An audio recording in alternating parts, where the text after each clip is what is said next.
On est heureux de se réunir ce matin pour célébrer celui qui nous a donné la vie.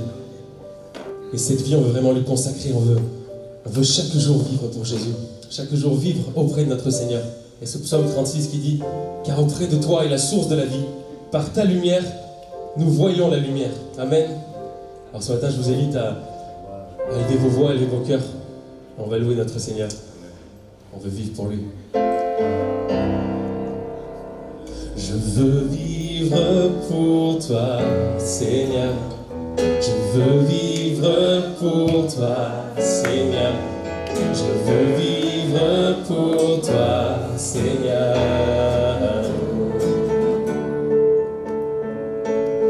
Je veux vivre pour toi, Seigneur. Je veux vivre pour toi, Seigneur. Je veux vivre pour toi, Seigneur. Comme je veux vivre. Je veux vivre pour toi, Seigneur. Je veux vivre pour toi, Seigneur. Je veux vivre pour toi, Seigneur.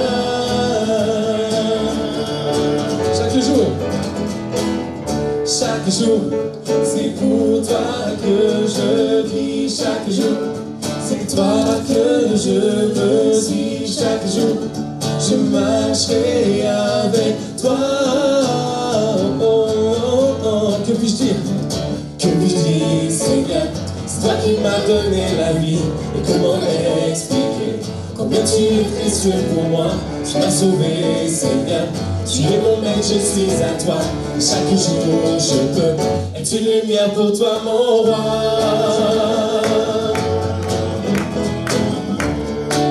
Je me tiens dans ta parole. Chaque jour, Seigneur, je me tiens dans ta parole. Le désir de mon cœur, me rapprocher de toi, Seigneur, afin que tu me guides à chaque pas que je prends pour toi. Chaque jour, je puisse être une lumière pour toi, mon roi. Chaque jour, c'est pour toi que je vis. Chaque jour, c'est toi que je veux suivre. Chaque jour, je marcherai avec toi. Que puis-je dire? Que puis-je dire, Seigneur? C'est toi qui m'as donné la vie. Comment expliquer combien tu es précieux pour moi? Tu m'as sauvé, Seigneur. Tu es mon maître, je suis à toi. Chaque jour, je peux être une lumière pour toi, mon roi.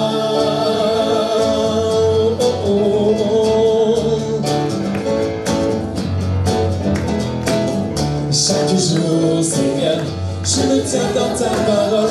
Le désir de mon cœur, me rapprocher de toi, Seigneur, afin que tu me guides à chaque pas que je prends pour toi. Chaque jour, je puisse être une lumière pour toi, mon roi. Chaque jour, c'est pour toi que je vis. Chaque jour, c'est toi que je veux suivre. Chaque jour, je marcherai avec toi. Chaque jour, c'est pour toi que je vis. Chaque jour, c'est toi que je veux suivre. Chaque jour, je marcherai avec toi. Je veux vivre pour toi, Seigneur. Je veux vivre pour toi, Seigneur. Je veux vivre pour toi, Seigneur. Je veux vivre. Je veux vivre pour toi, Seigneur. Je veux vivre pour toi, Seigneur. Je veux vivre pour toi, Seigneur.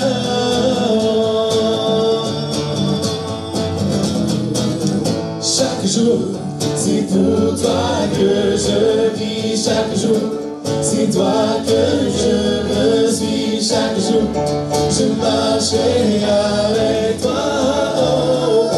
Dernière fois.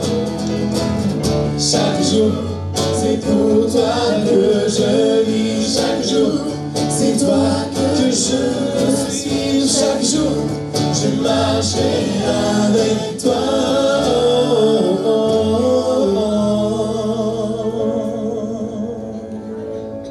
Amen. Chantons maintenant cette hymne de joie. On va lui offrir ce culte. Jésus a quitté son ciel pour venir sur terre pour nous sauver. On veut le réaliser, Christ est la lumière. Merci Seigneur.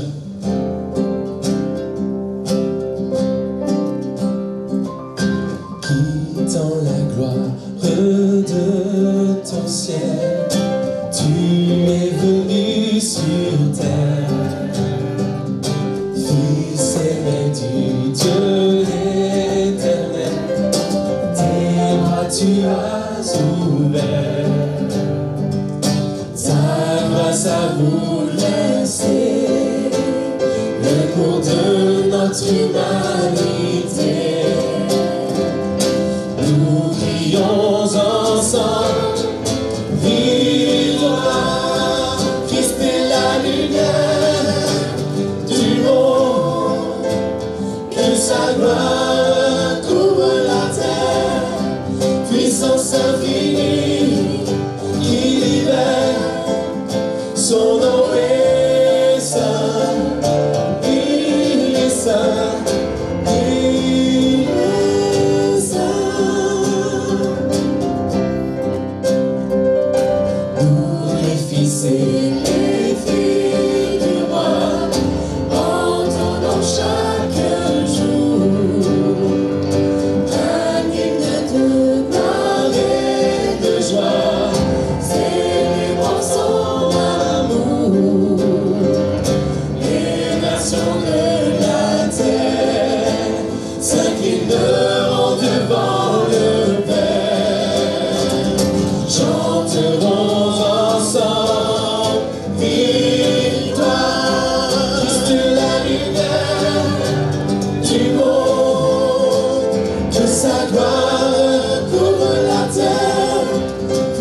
Infinie qui libère, son nom est saint, il est saint, il est saint.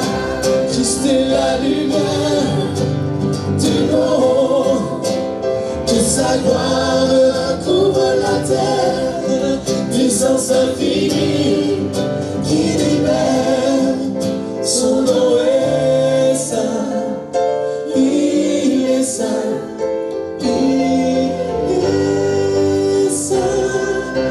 Christ est la lumière du monde, que sa gloire couvre la terre, puissance infinie qui libère, son nom est saint, il est saint.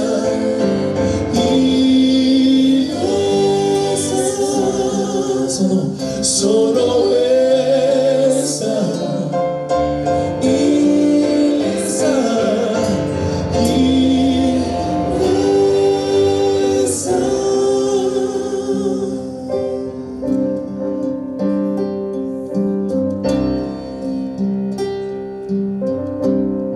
Si la lune me glace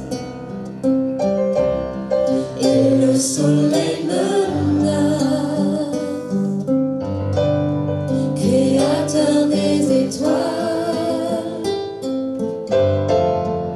secours est en toi. Si mes larmes ruissellent et que mon pas chancelle, Créateur de la terre, mon secours est en toi. Alors je lève les yeux. Je lève les yeux vers les hauts sommets. Toi seul est mon Dieu. Je proclamerai toi seul est ma force, toi seul me restaure mon secours est en toi.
chemin, mon destin, ton salut, mon refuge, tout est en toi, ta vie, toi, mon espoir, ton chemin, mon destin, ton salut, mon refuge, tout est en toi, ta vie, toi, mon espoir, ton chemin, mon destin, ton salut, mon refuge, tout est en toi, ta vie, toi, mon espoir, ton chemin, mon destin, ton salut, mon refuge, tout est en toi.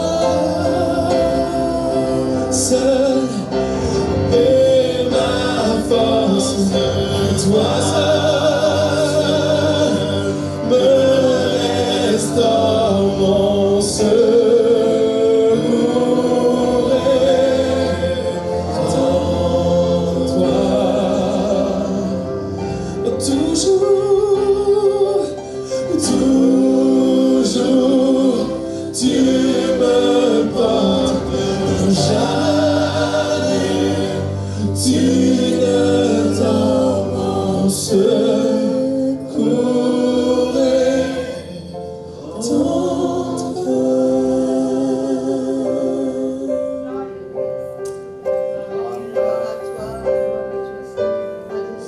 Oui, Dieu de gloire, tu es notre secours, Seigneur. Merci pour ta présence ce matin dans ce lieu. Merci pour ton œuvre dans nos vies, Seigneur Jésus. Tu nous conduis dans ta présence, Seigneur, on veut demeurer auprès de toi. Merci pour tout ce que tu es, Jésus. Mon cœur veut te louer. Père, je viens devant toi humblement. Mon cœur veut te louer. Père, je t'aime, car tu m'as racheté. Mon cœur veut t'adorer. Conduis-moi, conduis-moi dans ta présence. Guide-moi vers ta gloire.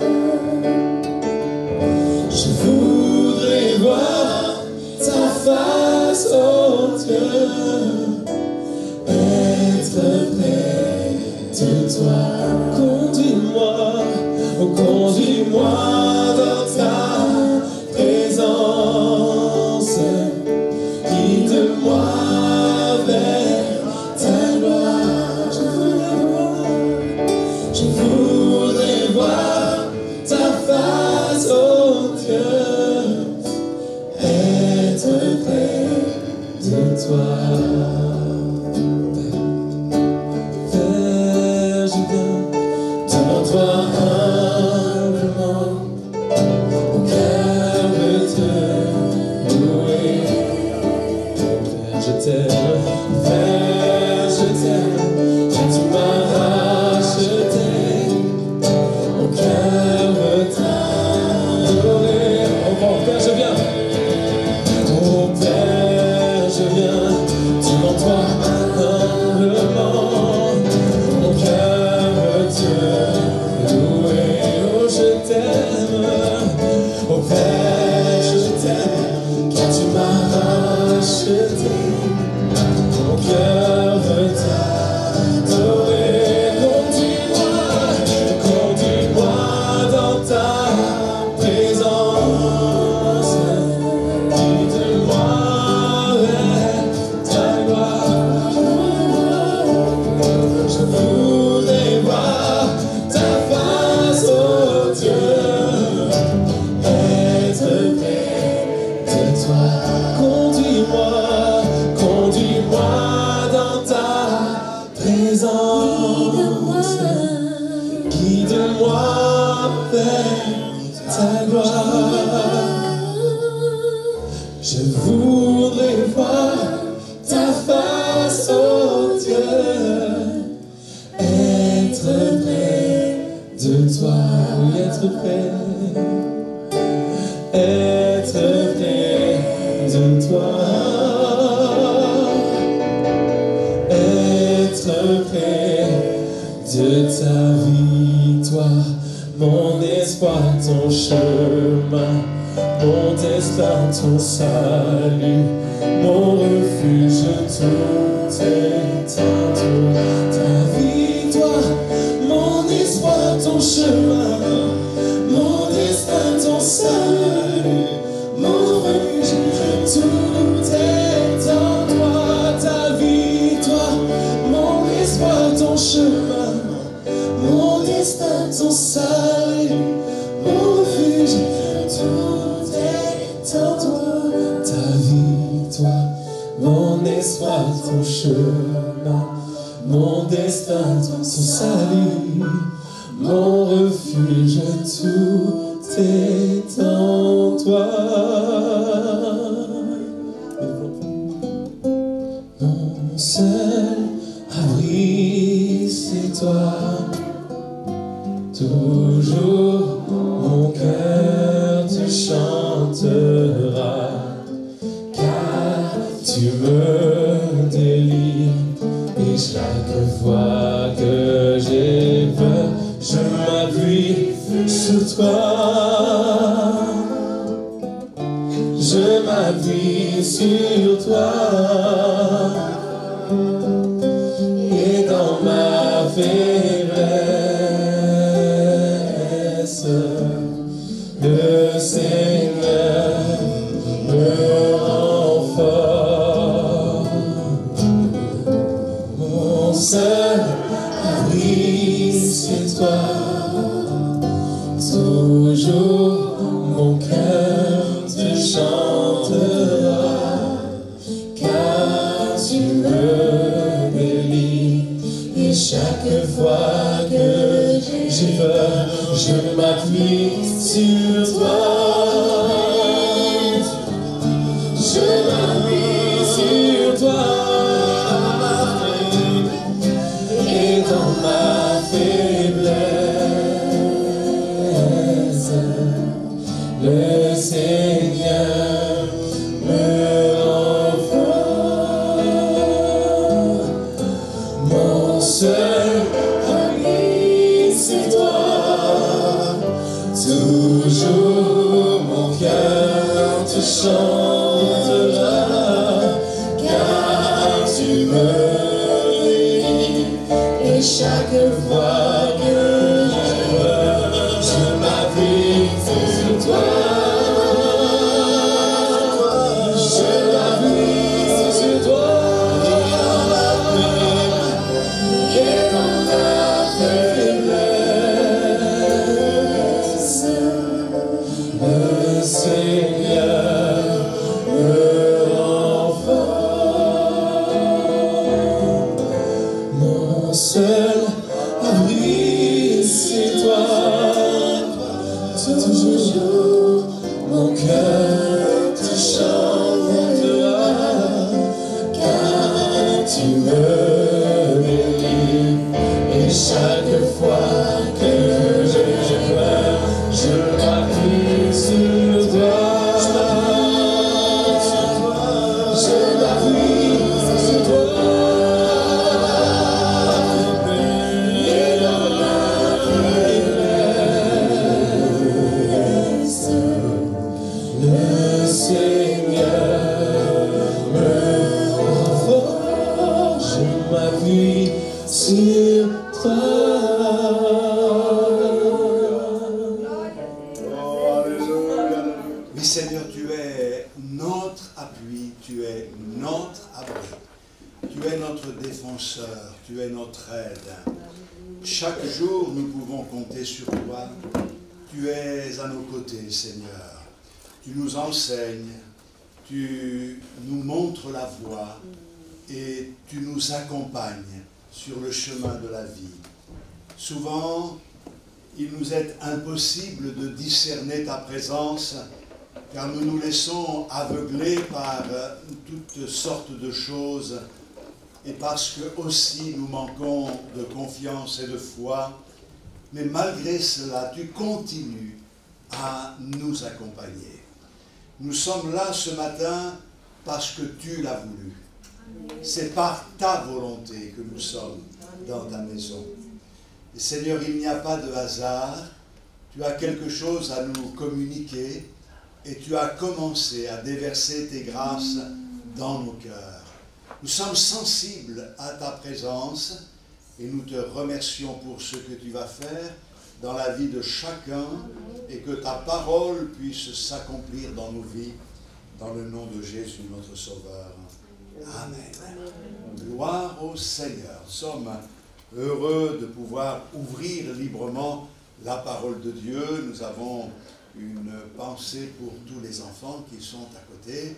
Que Dieu les bénisse avec l'équipe d'encadrement et qu'ils puissent avoir l'enseignement adapté pour leur vie. Moi, je vous propose une lecture dans le livre des Proverbes au chapitre 4. Le livre des Proverbes au chapitre 4 et nous ferons la lecture à partir du verset 20.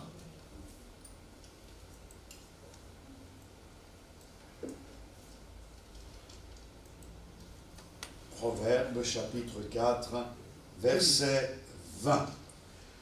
Mon fils, sois attentif à mes paroles, prête l'oreille à mes discours, qu'ils ne s'éloignent pas de tes yeux, garde-les dans le fond de ton cœur, car c'est la vie pour ceux qui les trouvent, c'est la santé pour tout leur corps. Garde ton cœur plus que toute autre chose, car de lui viennent les sources de la vie.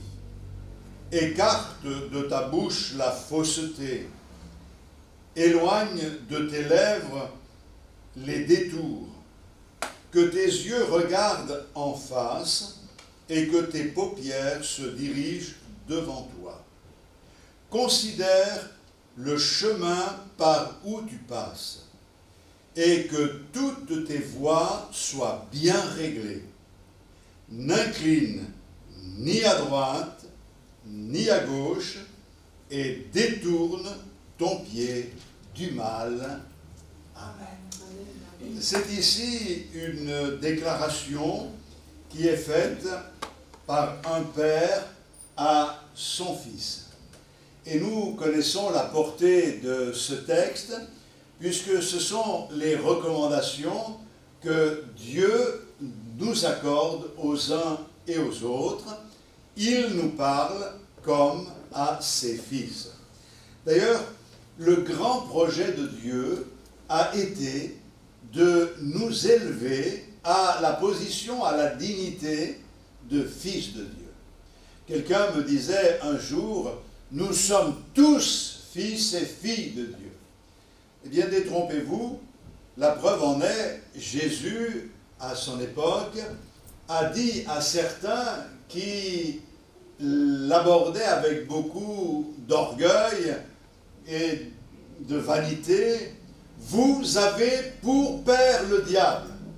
Ça veut dire que nous ne sommes pas tous fils de Dieu. Et certains confondent fils de Dieu et créature de Dieu. Nous sommes tous des créatures de Dieu.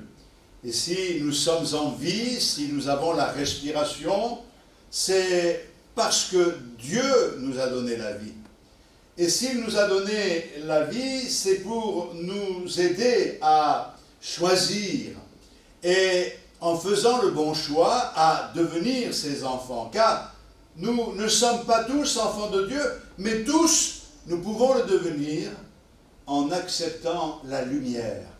La lumière, Jésus, elle est venue parmi les hommes et les hommes ne l'ont pas reçue. Mais à tous ceux qui l'ont reçue, elle leur a donné le pouvoir de devenir enfants de Dieu. Et le miracle qui se produit au moment de cette rencontre, le Seigneur l'a appelé la nouvelle naissance. Et le Seigneur qui veut faire de nous ses enfants ou qui a fait de nous ses enfants, nous parle.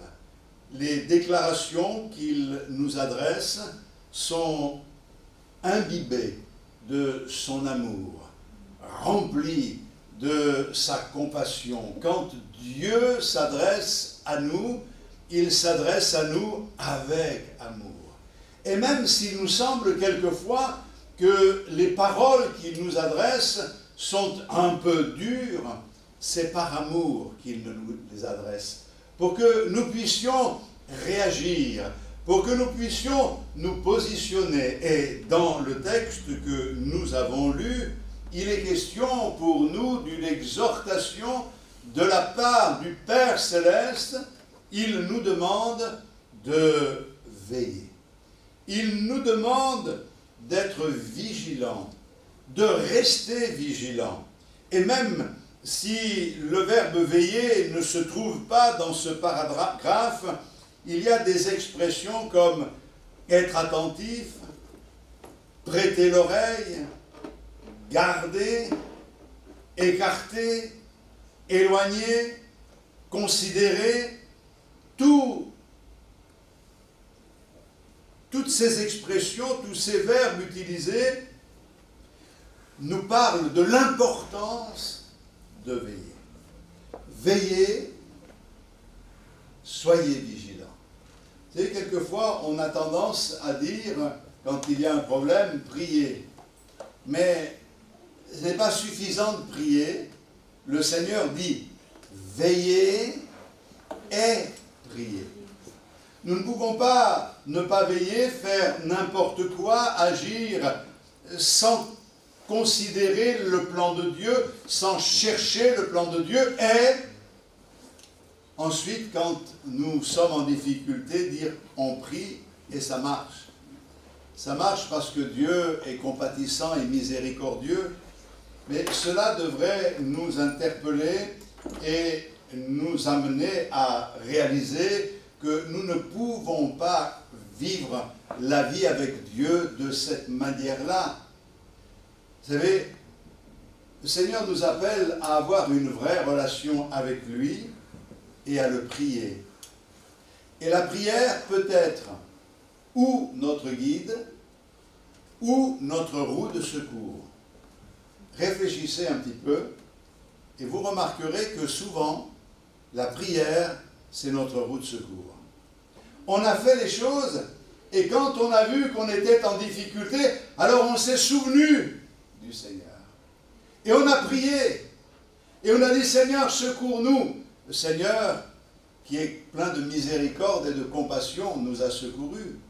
Mais cela devrait nous interpeller et nous amener à comprendre que ce n'est pas la place qui convient au Seigneur. Peut-être de réfléchir et nous dire, si je l'avais écouté, je ne serais pas aujourd'hui en train de demander son aide, parce que la vie serait différente.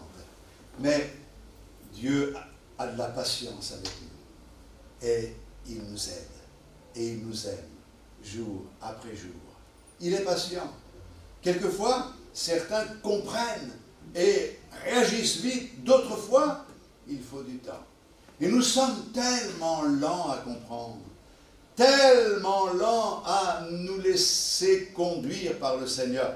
Et pourtant, nous sommes tellement rapides, tellement prompts quand il faut désobéir, tellement prompts à nous décourager. Dieu peut faire pour nous de grandes choses, mais un jour il y aura une épreuve et d'un coup on panique. On dit mais où est le Seigneur? Et que fait-il pour moi? Ou jusque à quand? Seigneur, m'éprouveras-tu? Tant que nous serons ici-bas, nous connaîtrons des épreuves, mais la confiance et la foi, c'est de pouvoir s'en remettre à Dieu, même quand on ne voit pas, en sachant qu'il est avec nous jusqu'à la fin du monde. Alléluia. Alors, veillez, restez vigilants. Le Seigneur Jésus a invité et a exhorté à la vigilance. Il a demandé à ce que nous puissions veiller à cause de son prochain retour. Les apôtres ont donné également ce même enseignement, nous demandant de rester fermes dans la foi, de nous attacher à la parole de Dieu. Les apôtres nous rappellent, comme Paul à Timothée, de veiller sur nous-mêmes, mais pas seulement de veiller sur nous-mêmes, mais de veiller aussi à notre enseignement.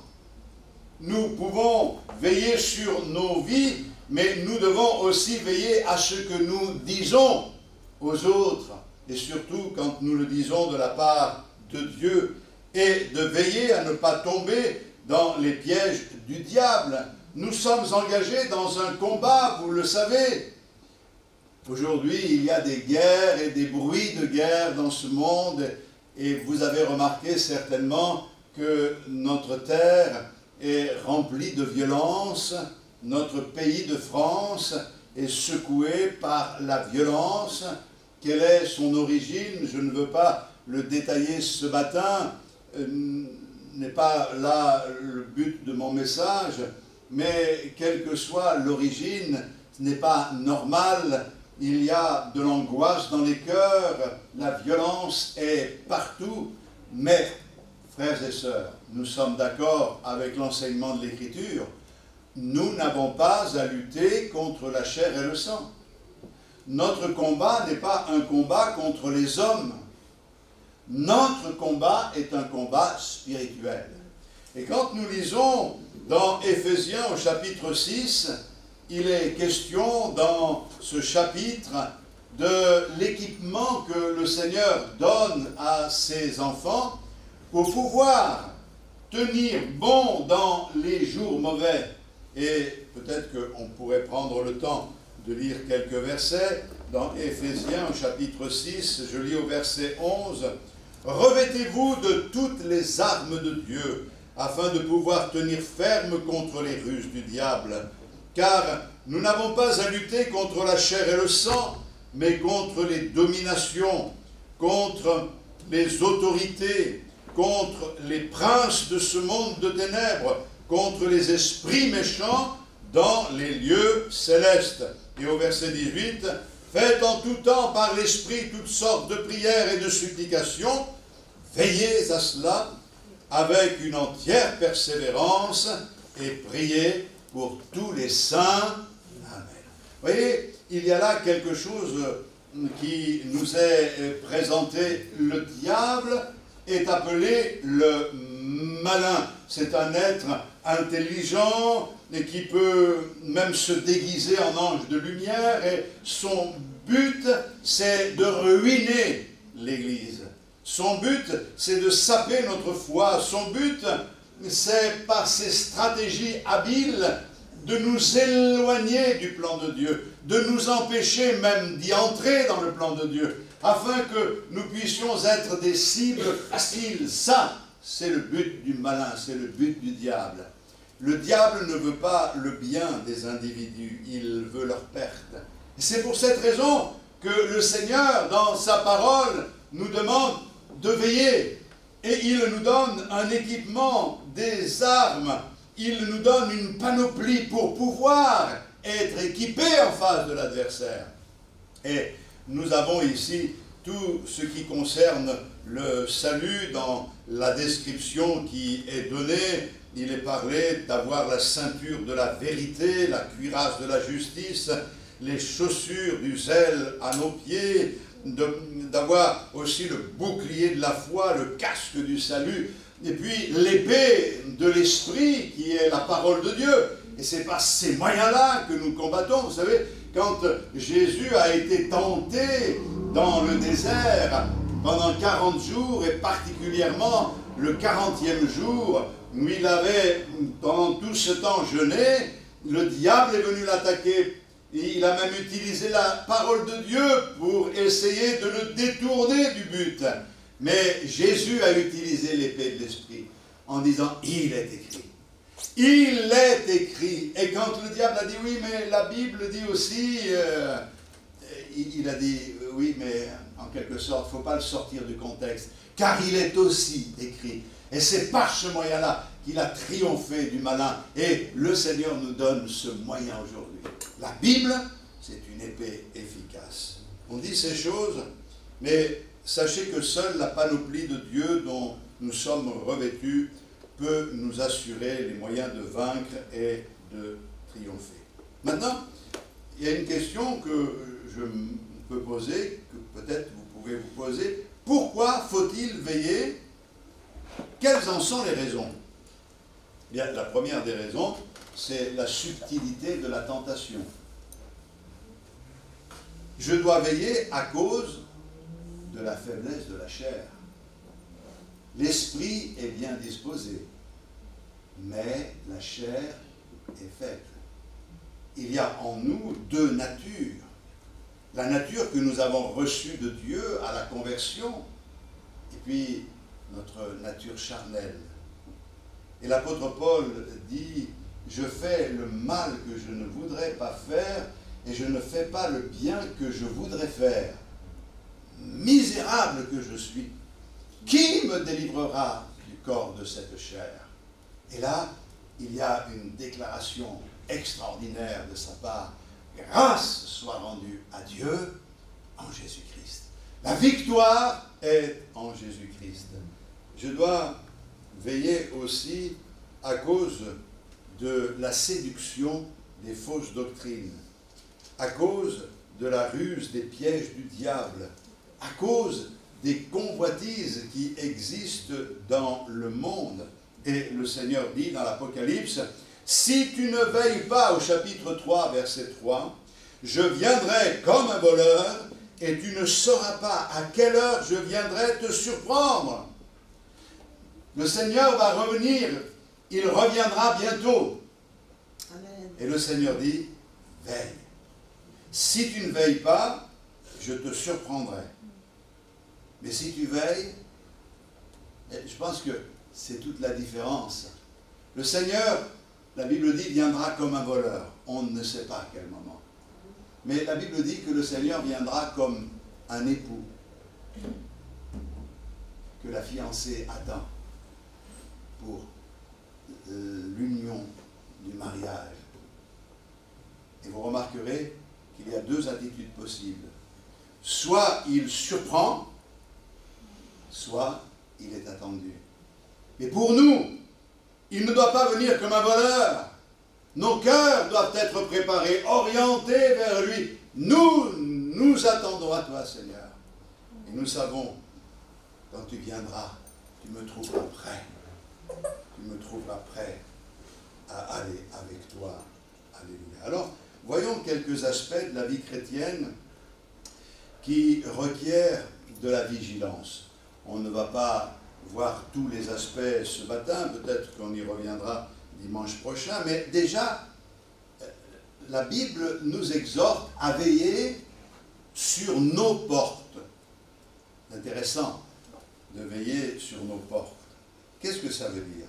Certaines parties de notre corps demandent de la vigilance et de la maîtrise. Et certaines parties de notre corps, il faut, comme l'apôtre Paul le dit, les tenir en bride. Il faut les assujettir à la parole de Dieu et à l'Esprit de Dieu. À l'époque, il y avait des villes et ces villes étaient fortifiées, elles étaient fermées. Même dans notre région, il existe encore certains vestiges de ces villes qui étaient fermées. Et pour accéder à la ville, pour entrer, il y avait des portes. Et ces portes, c'était les endroits les plus gardés. Pourquoi?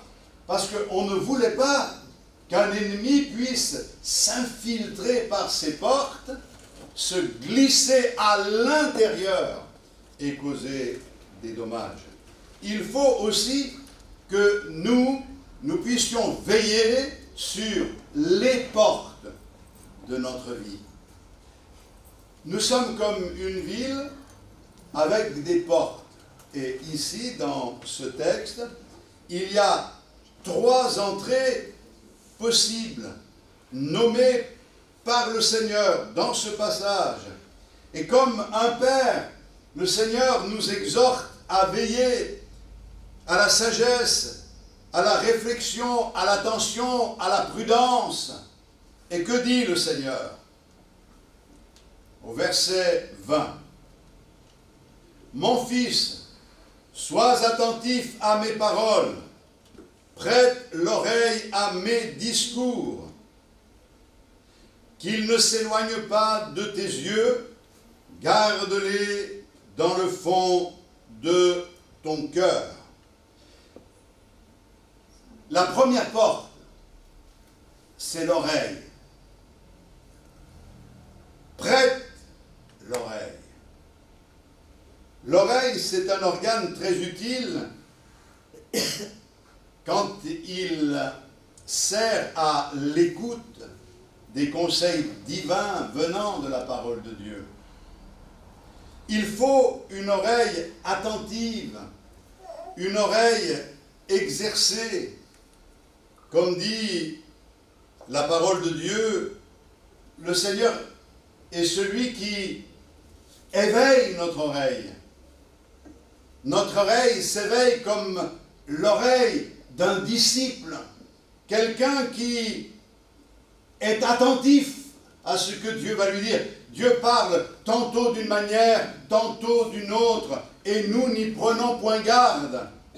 Mais nous devons être orientés vers le Seigneur, attentifs à ce qu'il dit. Nous voulons, dès le matin, demander au Seigneur de nous parler et de pouvoir apprendre à discerner la voix de notre Seigneur. C'est important que notre oreille soit bien dégagée. S'il y a un bouchon, il faut l'enlever. Et il y a des choses qui viennent obstruer le conduit de notre oreille. Il faut dégager tout cela. Il faut vraiment laver notre oreille pour que rien ne fasse obstacle à la bénédiction du Seigneur dans notre vie. C'est quelque chose de très important. Nous devons le réaliser ce matin. Je veux apprendre à écouter. Vous savez que, je l'ai dit il n'y a pas très longtemps, on entend et on exerce notre oreille à entendre des choses que les autres peut-être n'entendent pas. Par exemple, je prenais l'exemple d'un mécanicien. Vous êtes dans votre voiture, vous roulez, le moteur fait un certain bruit, pensez que tout est normal, et puis vous avez un mécano à côté qui vous dit « Ah, il y a un réglage qui s'impose, il y a un truc qui ne va pas. » Ah bon? Oui, écoute. Oh. Nous, on ne fait pas la différence. De la même manière que le médecin, par exemple le cardiologue, quand il va écouter votre cœur, il va voir s'il y a quelque chose qui est un dysfonctionnement. Ils se sont exercés à entendre. On apprend à écouter, à tendre l'oreille, à oublier certains bruits pour pouvoir percevoir le seul qui compte. Et dans notre vie spirituelle, c'est important d'entendre la voix du Seigneur qui nous parle. Pourquoi? Parce que la Bible nous dit dans 2 Timothée au chapitre 4, vous pourrez relire cela à la maison, qu'il viendra un temps où les hommes seront égoïstes, fanfarons, amis de l'argent, aimant les plaisirs plus que Dieu. Et il est dit, entre autres, ils auront la démangeaison d'entendre des choses agréables. Agréables à qui? Agréables à la chair. C'est-à-dire qu'ils auront une démangeaison d'entendre des choses qui vont satisfaire la chair, comme s'ils étaient en manque et qu'ils avaient besoin d'aller chercher une parole qui leur convienne. Et c'est ce qui se passe aujourd'hui dans notre génération. On n'est plus attentif à la parole de Dieu, mais on se donne, comme la Bible dit, une foule de docteurs. C'est-à-dire que les gens font le tri, et surtout, maintenant c'est facile, dans des villes comme Montpellier, on peut faire le tri, mais aussi avec Internet, on peut faire le tri. Lui, ça m'intéresse, lui, ça ne m'intéresse pas. Et on écoute uniquement que ce qui nous va, ce qui nous intéresse, ce qui fait plaisir à notre chair. On pense que c'est notre cœur, mais souvent c'est notre chair. Mais la Bible, c'est tout un enseignement complet. Il y a des paroles qui sont des paroles qui nous encourage.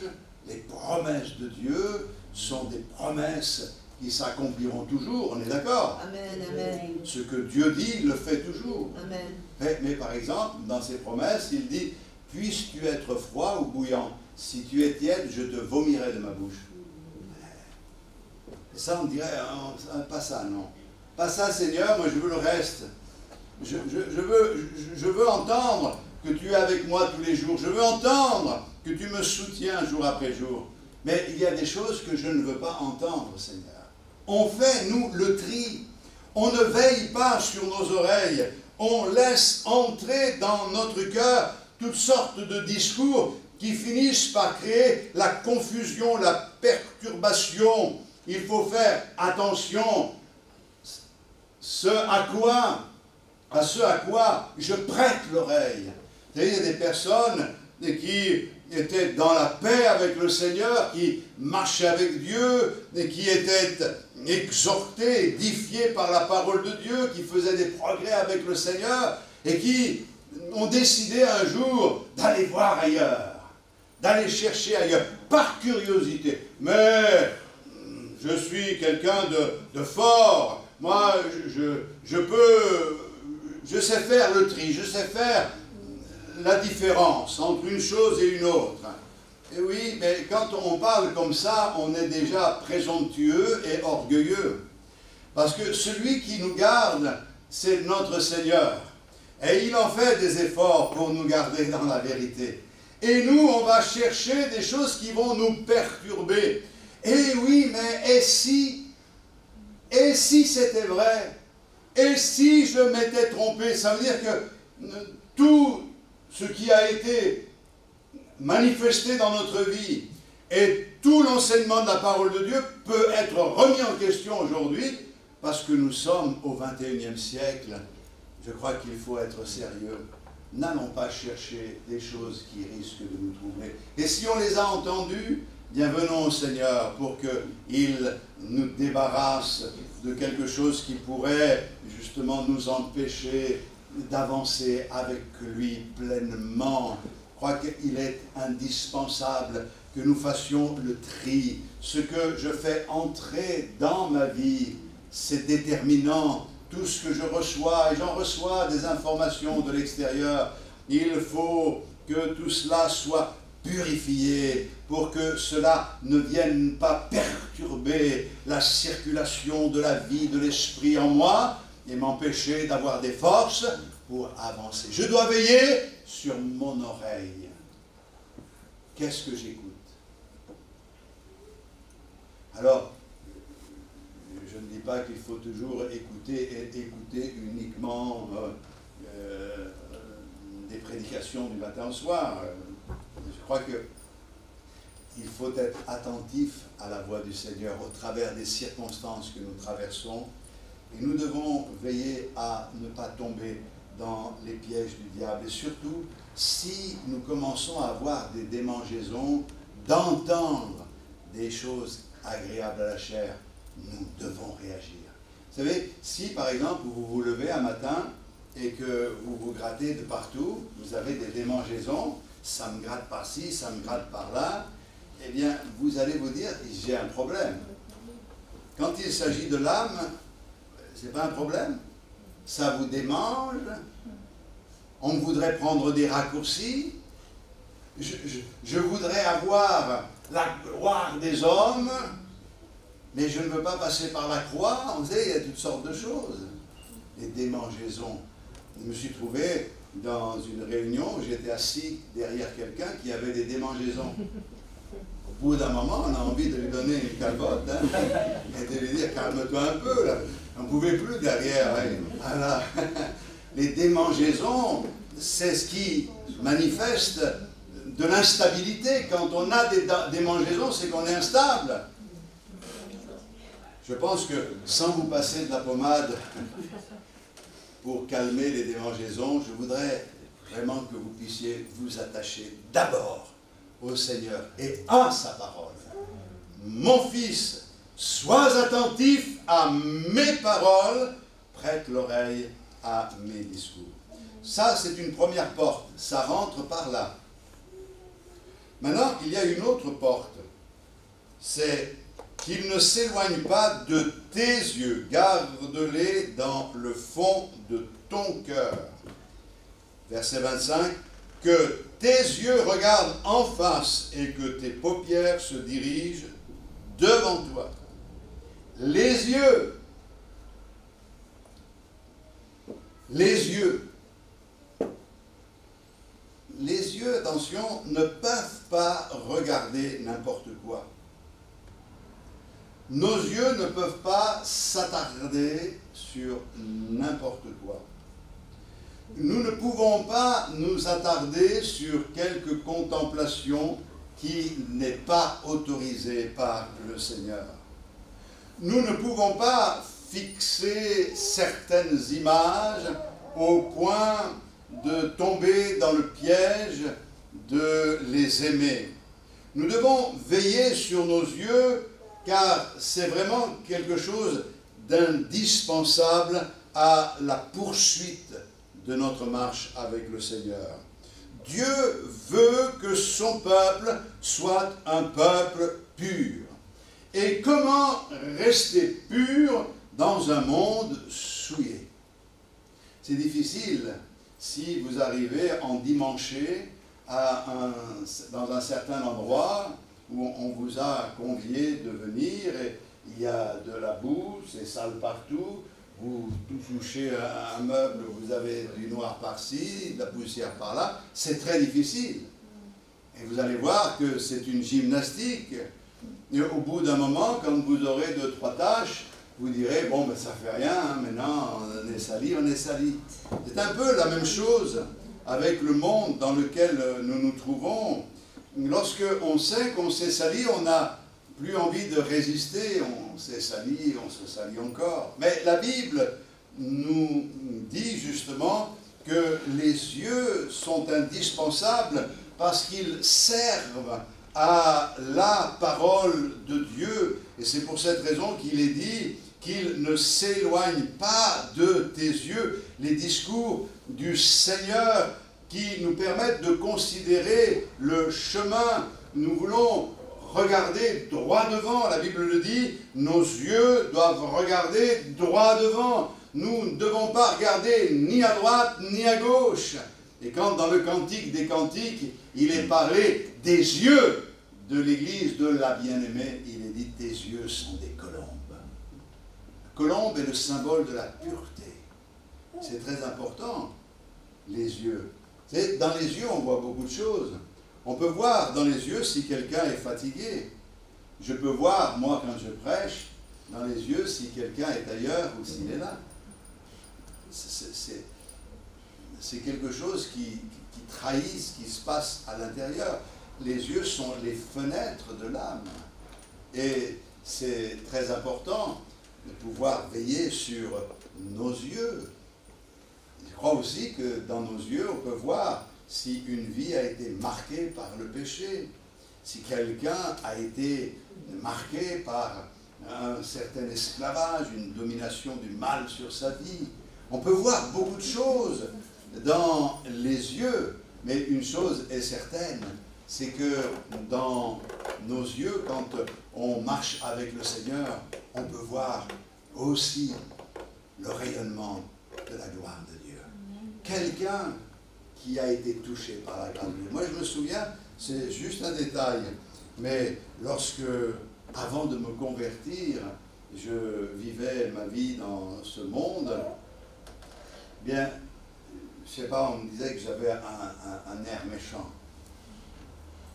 Alors, c'est vrai qu'on se forçait aussi, parce qu'on ne voulait pas, dans l'endroit où nous étions, être des dominés, on voulait être des dominants. Vous savez, les garçons... Et je me souviens, quand je me suis converti, quelqu'un a fait la remarque, tu n'as plus le même regard. Et ça, c'est très important. Tu n'as plus le même regard. Qu'est-ce que ça veut dire? Eh bien, ça veut dire que quelque chose s'était passé en moi et je ne voyais plus les choses de la même manière. Et la manière de voir les choses, c'est important. J'y reviens dans un instant. Vous savez, quand Samson était sur cette terre, il n'a pas veillé sur ses yeux. D'ailleurs, on peut prendre un instant pour lire dans Juges au chapitre 14.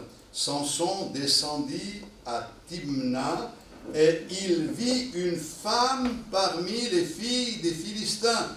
Lorsqu'il fut remonté, il le déclara à son père et à sa mère et il dit: j'ai vu à Timna une femme parmi les filles des Philistins, prenez-la maintenant pour ma femme.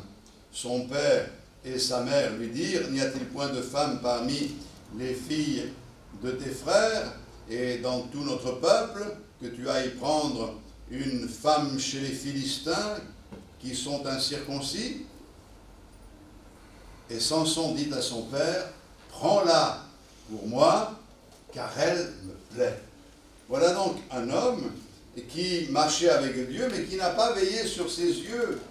Et il s'est laissé avoir, parce qu'il a laissé accès à la convoitise des yeux.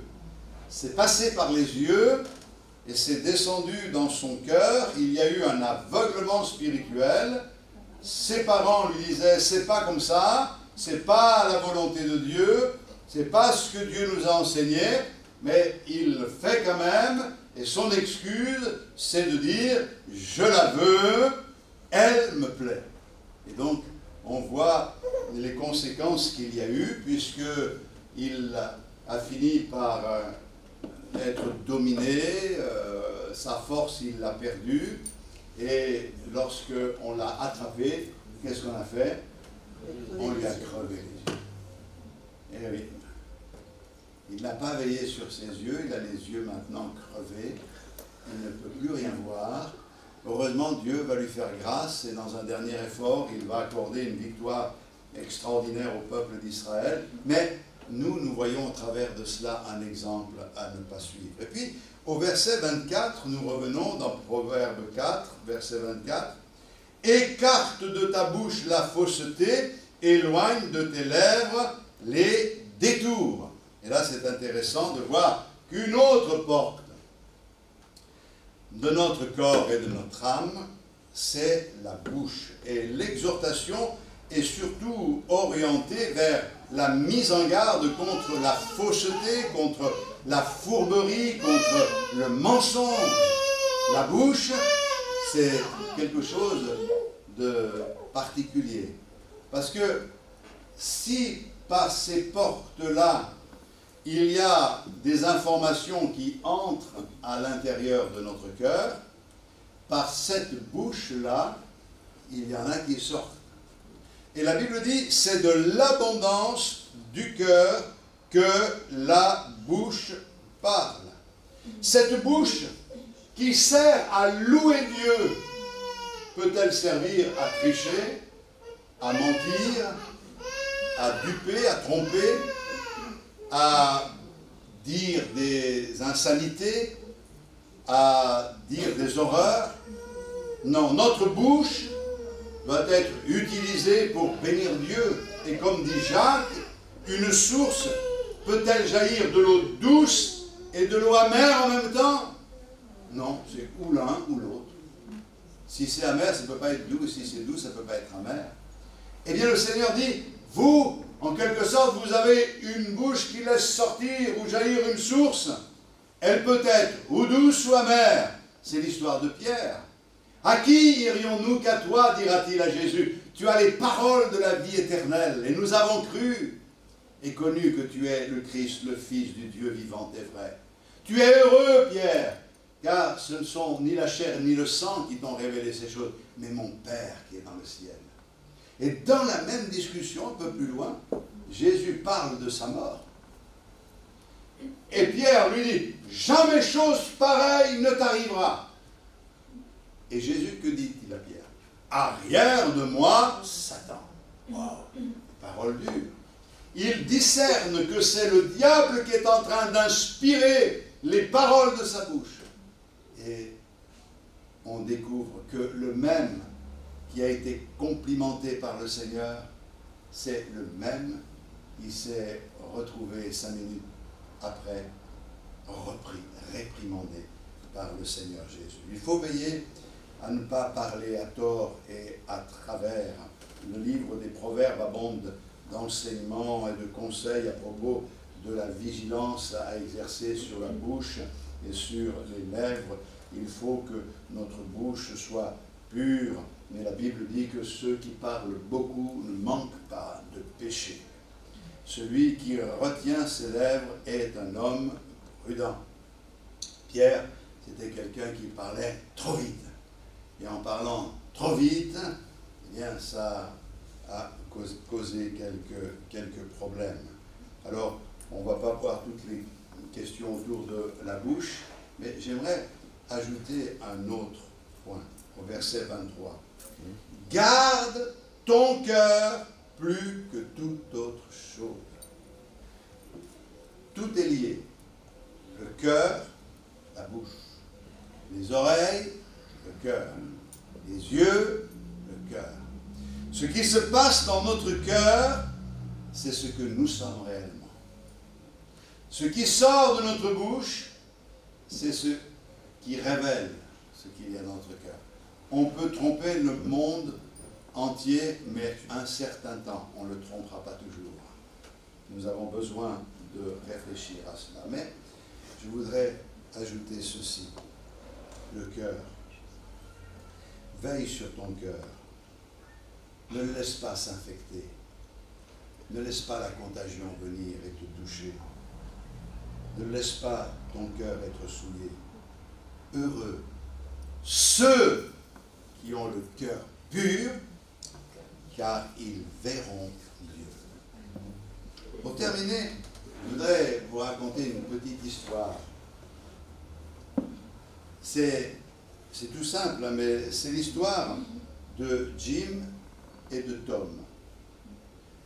Jim est allé à l'église un dimanche matin.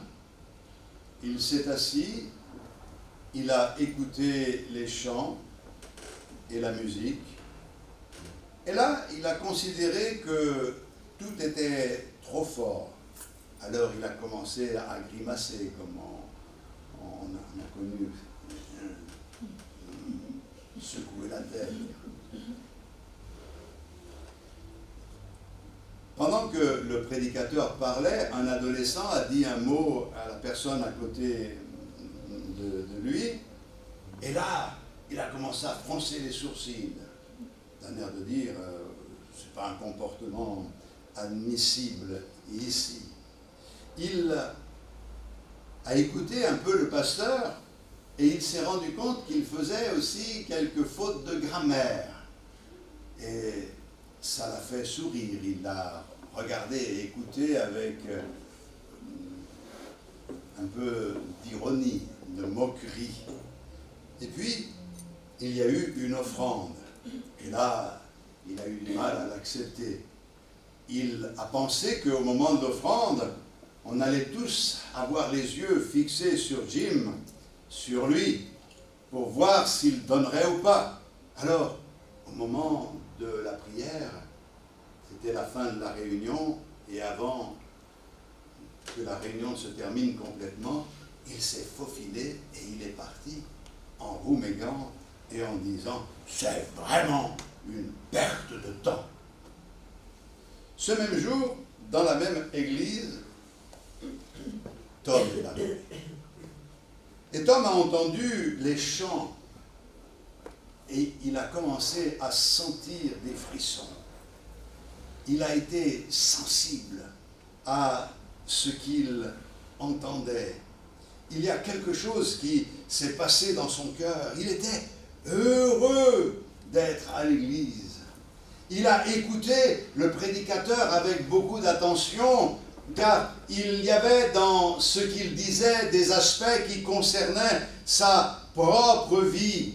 Au moment de l'offrande, il s'est réjoui en disant, voilà, une église qui veut avancer, je vais participer à cette offrande. La réunion s'est terminée, mais il est resté. Il a souhaité saluer quelques personnes, et surtout le pasteur, à la fin de la réunion, en disant, je suis venu ce matin, et quand il a salué ce pasteur, il a pensé, quand on est venu dans un culte comme celui-ci, avec une telle louange, avec une telle détermination à plaire à Dieu, on ne peut pas ne pas partir avec un cœur rempli de joie et de reconnaissance. Cet homme était content ce matin-là. Pourtant, ces deux hommes se sont rendus à la même église. C'était le même dimanche matin. Ils ont entendu le même sermon. Ils ont entendu les mêmes chants. Ils ont côtoyé les mêmes personnes. Mais Jim, lui, est venu pour chercher les défauts, tandis que Tom est venu pour louer Dieu, apprendre de Dieu. Il est venu pour sentir la présence de Dieu, pour se sentir proche du Seigneur. Et c'est ce qu'il a expérimenté. Il est parti en disant qu'il était plus près du Seigneur maintenant qu'au moment où il est entré. Tout dépend de notre attitude et de la manière dont nous nous approchons de Dieu. Nous devons veiller à notre cœur. Parce que si nous ne veillons pas, toutes sortes de sentiments viendront gâcher notre expérience avec Dieu. Alors, que Dieu, dans sa grâce, nous bénisse ce matin. Et qu'en prenant la Sainte Seine, nous puissions dire, Seigneur, je veille sur toutes les portes. Et je veille sur ce point vital, mon cœur, parce que je veux t'aimer un peu plus. Alléluia. Merci, Seigneur, de bénir ce moment. Nous voulons partager la Sainte Seine, Seigneur, en confessant ta victoire et ta gloire. Merci pour ta fidélité. Merci pour ta bonté. Et merci pour tout ce que tu fais dans nos vies, dans le nom de Jésus. Amen. Amen. Alléluia. Nous louons le Seigneur. D'un cœur pur, je te louerai. D'un cœur pur, je t'honorerai. D'un esprit près devant toi, je glorifierai ton nom. Je glorifierai ton nom. Je glorifierai ton nom. D'un cœur débordant d'amour pour toi, je glorifierai ton nom. D'un cœur pur, je te louerai. D'un cœur pur, je t'honorerai. D'un esprit vrai devant toi, je glorifierai ton nom. Je glorifierai ton nom. Je glorifierai ton nom. D'un cœur débordant d'amour pour toi, je glorifierai ton nom. Je glorifierai ton nom. Je glorifierai